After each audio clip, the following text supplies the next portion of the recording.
चालू हंगामामध्ये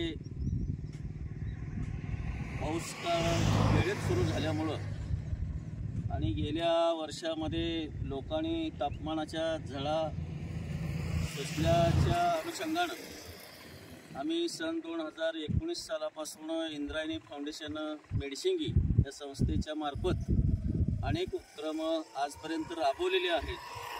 परंतु चालू वर्षी वाढतं तापमान लक्षात घेऊन पुढील वर्षाचा धोका टाळण्यासाठी चालू वर्षामध्ये 1000 झाडं लावण्याचा उपक्रम हाती घेतलेला आहे।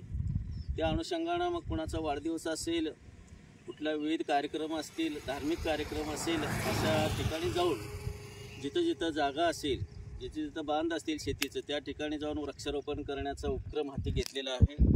आज या ठिकाणी पुण्यासारख्या शहरामध्ये सगळं आयुष्य घालवून सेवानिवृत्तीनंतर आपल्या जन्मगावी आल्यानंतर सुद्धा एखादी व्यक्ती समाजासाठी काय करू शकते याचं मूर्तिमंत उदाहरण म्हणजे आज आमच्या गावचे सुपुत्र आदरणीय इंगोले साहेब हे सुद्धा आज आमच्या या इंद्रायणी फाउंडेशनच्या संस्थेच्या अंतर्गत या ठिकाणी वृक्षारोपण करण्यासाठी सकाळपासून आज आमच्या या टीममध्ये सहभागी आहेत।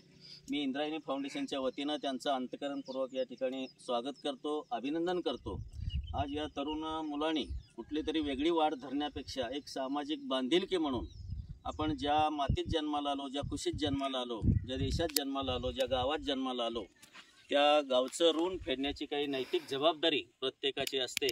म्हणून आपल्या जन्माचं सार्थक होण्यासाठी निदान जन्माला आल्यानंतर एक तरी झाड लावावं, ते झाड मोठं करावं, एवढी मनीषा बाळगून या तरुण पिढीने हा उपक्रम हाती घेतलेला आहे। त्या तरुण पिढीचं यामध्ये सुनील वाळके असतील, सचिन सोनलकर असतील, आमचे प्रभाकरजी सोनलकर असतील, चीफ इंजिनियर अभिजित नष्टे असतील किंवा अभिजित कारंदे असतील, आमचे सगळे नष्टे कंपनी यांनी अतिशय या तरुण मुलांनी हिरारीनं स्वतः मेहनत घेऊन खड्डे खणून या ठिकाणी वृक्षारोपणाचा कार्य सुरू केलेलं आहे। त्यांच्या या कार्याला मी माझ्या वतीनं लाख लाख हार्दिक शुभेच्छा देतो। धन्यवाद।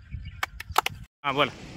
आज या ठिकाणी सरांच्या सहकार्याने इंद्रायणी फाउंडेशनच्या सभासदांच्या योगदानातून एक अतिशय उत्तम यांनी प्रयोग इथं केलेला आहे आणि 1000 झाडं लावण्याचा जो यांचा एक प्रयास आहे त्याला जी काही मदत लागेल ती माझ्याकडून मी सहकार्य करेन आणि असे सगळ्यांनी एकमेकांनी सहकार्य करावं आणि जेवढी झाडं लावता येतील तेवढे लावण्याचा प्रयत्न करावा।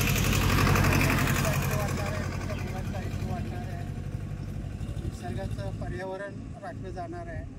तर कोणी याच्यामध्ये कुठलंही राजकारण न आणता एकमेकाच्या सहकार्याने मदतीने झाडं जेवढे लावता येतील तेवढी लावा, असे एक मी तुम्हाला आवाहन करतो।